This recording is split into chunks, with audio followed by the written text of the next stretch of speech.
Hello everyone. Welcome again to Somewhere in Time.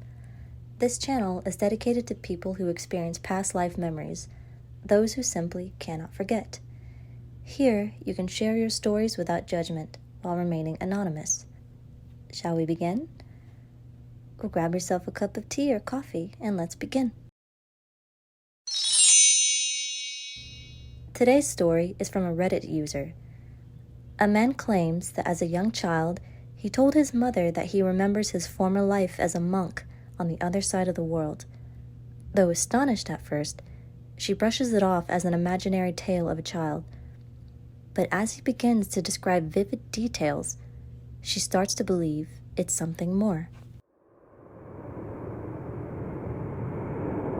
I spoke in full sentences from a very young age.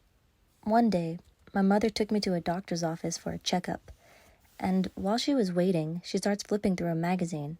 She said it was like a National Geographic, but I've gone looking through all the issues of the years likely to be in a waiting room in the early 80s, and I'm confident it wasn't actually a National Geographic. Whatever it was, she was flipping through it, and with my little hands I grabbed the thing, flipped back several pages frantically, and then I put my face like an inch above the page. I just froze there, poring over this picture of a ruined monastery in the desert, drinking in every little detail. My mother can't remember whether it was Africa or the Middle East, unfortunately. Anyway, she asked me what I liked so much about the picture. "I used to live there," I said. She laughed. "No, you've always lived with me." No, this was a long time ago before you were born," I told her, waving one hand at her dismissively. So she pulls me back from the page and asks me, "Well, what did you used to do when you lived there?"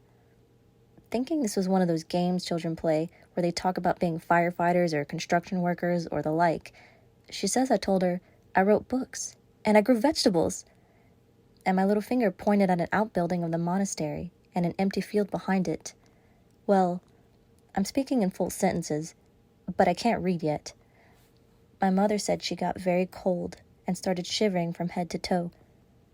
The caption of the photo was explaining that the monastery was nearly self-sufficient, gathering rainwater in cisterns to support vegetable gardens year-round, behind the scriptorium where the monks produced copies of the Bible and other holy books.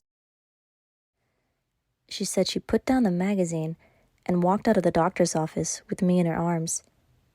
She rescheduled the appointment. It was just too creepy. I'm not saying I believe in reincarnation, but I have a good feeling about it based on the story and a couple of other ones I've heard.